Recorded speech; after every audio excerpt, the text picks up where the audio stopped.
Hello, everyone. It's John Benko, the Director of Nursing here on the Belfair campus. It's April 5th. This is a weekend edition of the COVID-19 update.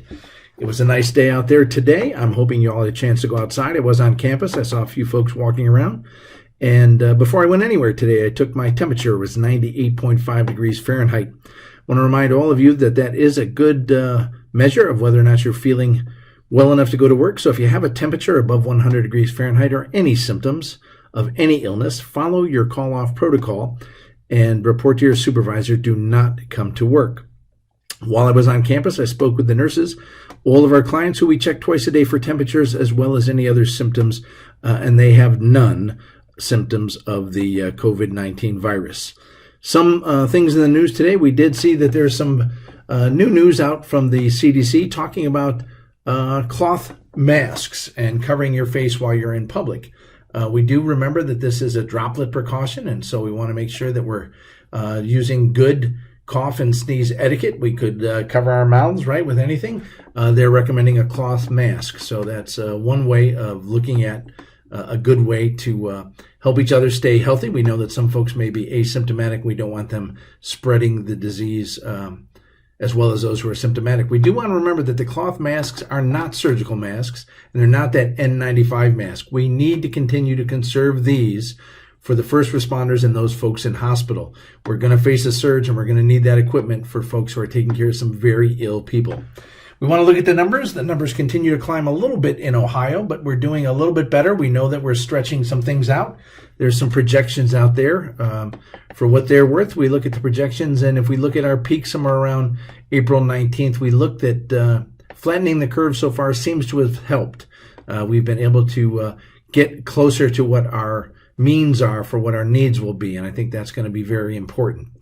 As we look at both the needs here and across the country, we see that a couple of nice trends are happening. New York is starting to plateau or lower. You'll see some scary numbers come out, right? We're not doing global testing, or I should say we're not doing universal testing. So we're only testing very sick people. So you're going to see the number of sick people and the number of hospitalizations be very close together. We know that there is a natural cascade to this disease. So in other words, what happens is we have someone who tests positive, they're sick, they become hospitalized. From the hospitalization, it may turn into an ICU stay, and if there's going to be a negative outcome, it's usually after that. So those cascades take about two weeks plus, right? So 2-3 weeks down the road before we see a death that's related to a positive test. As we start doing some more testing, we'll see those numbers start to change a little bit. What we really want to look at is new cases, and that's where we saw some nice trends in New York. Their cases are lower. They're keeping track of discharges as well. They're discharging about 3 times as many people as we're reporting negative outcomes to. Those numbers will continue to go up. We do know that about 81% of the folks who get this disease have it in a mild or asymptomatic form, and most of those, about 25% who are hospitalized, most of those folks will recover and be discharged as well. So those numbers will continue to climb. Make sure you know what you're looking at. In the meantime, I am hoping that you had a nice weekend. If you had to work, thank you.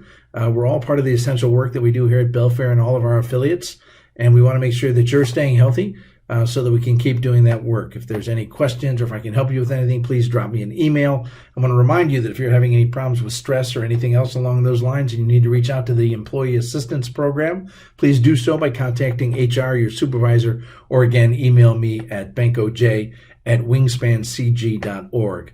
Again, I just want to remind you, stay healthy, take your temperature, wash your hands often, stop touching each other, be well, and we'll talk soon.